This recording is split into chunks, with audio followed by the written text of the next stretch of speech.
ओम नमः शिवाय. साधना प्रभामध्ये तुमचे खूप खूप स्वागत. ओम तत्पुरुषाय विद्महे महादेवाय धीमहि तन्नो रुद्र प्रचोदयात. 15 फेब्रुवारी 2026 रविवारी महाशिवरात्री आली आहे. महाशिवरात्री ही सिद्ध रात्रींपैकी एक रात्र. या रात्री केलेली पूजा, जप, तप, व्रत, आराधना, उपासना यांचे फळ आपल्याला खूप अधिक पटीने मिळते. कारण या दिवशी शिवतत्व पृथ्वीवर 1000 पटीने आलेले असते व आपण ते जितके होईल तितके आकृष्ट करण्याचा प्रयत्न करायचा असतो. महाशिवरात्री दिवशी भगवान शिव सगुण रूपात प्रकट झाले. तसेच या दिवशी महादेव व माता पार्वतीचा विवाह देखील झाला असे मानले जाते. त्यामुळे या दिवशी जितकी शिवसाधना करता येईल तितकी आपण करायची असते. या दिवशी शिवपूजा ही प्रदोष काळापासून चालू होते. 4 प्रहराचा कालावधी असतो. पहिला प्रहर 6 वाजल्यापासून ते 9 वाजेपर्यंत असतो.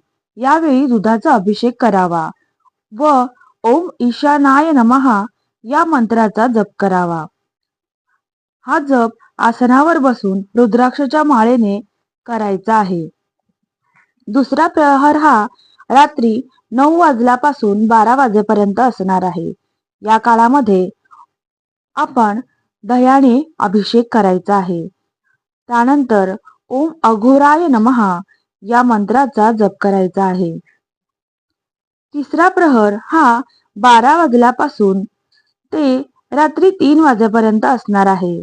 या प्रहरात निशित काल देखील आलेला आहे. हा निशित काल म्हणजे शिवसाधनेसाठी अधिक महत्वाचा मानला जातो. हा काल रात्री 12 वाजून 28 मिनिटांपासून ते 1 वाजून 18 मिनिटांपर्यंत असणार आहे. या वेळेत आपल्याला मधाचा अभिषेक करायचा आहे आणि ओम वामदेवाय नमः या मंत्राचा जप करायचा आहे. त्यानंतर चौथा प्रहर हा 3 वाजल्यापासून 6 वाजेपर्यंत असणार आहे. या काळात आपल्याला तुपाचा अभिषेक करायचा आहे व ओम सद्योजाताय नमः या मंत्राचा जप करायचा आहे. हे मंत्र आपण या वेळेत जप करायचे आहे.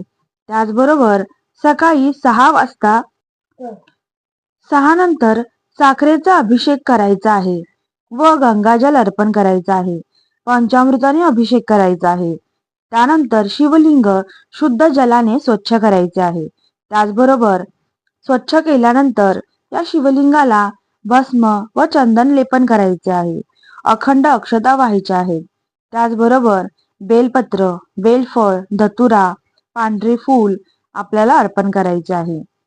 महादेवांना ज्या आवडीच्या गोष्टी आहेत त्या सर्व अर्पण केल्यानंतर माता पार्वतीला हळद, कुंकू, फूल आणि सौभाग्याच्या वस्तू अर्पण करायच्या आहेत.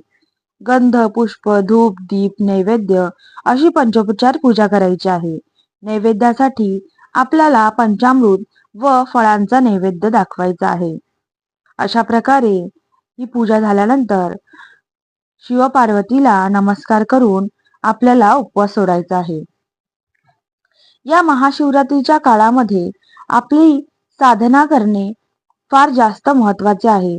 तर ही साधना करण्यासाठी आपल्याला आसनावर बसून रुद्राक्षाच्या माळेने ओम नमः शिवाय, नमः शिवाय किंवा शिवाय नमः या मंत्रांचा जमेल तसा जप करावा.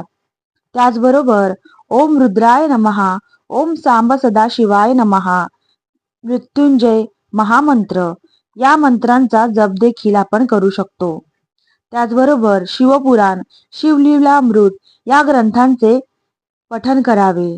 शिवसहस्त्रनाम, शिवमहिम्न स्तोत्र, शिवतांडव स्तोत्र, शिवरक्षा स्तोत्र, शिवाष्टकम, बिल्वाष्टकम, लिंगाष्टकम, शिवपंचाक्षर स्तोत्र, शिवमानसपूजा, निर्वाणाष्टकम, अर्धनारीश्वर स्तोत्र या स्तोत्रांचे पठण देखील आपण करू शकतो. त्याचबरोबर आपल्याला जमेल तशी आपण पूजा, सेवा, आराधना, उपवास आणि जागरण करायचे आहे. हे केल्याने आपल्यावर महादेवांची कृपा होतेच. त्याचबरोबर आपल्या आयुष्यातील ज्या काही चुकीच्या गोष्टी आहेत त्या निघून जातात व आपल्यावरती शिवकृपा होण्यास मदत होते. आपण पूजा कशी करतो, कोणत्या प्रकारे करतो, यापेक्षा आपण ती कोणत्या श्रद्धेने करतो हे महत्वाचे आहे. अशा प्रकारे हा महाशिवरात्रीचा कालावधी आपण पूजेमध्ये व उपासनेमध्ये घालवायचा आहे. तर सर्वांना महाशिवरात्रीच्या खूप खूप शुभेच्छा. बम बम भोले, हर हर महादेव. ओम नमः शिवाय.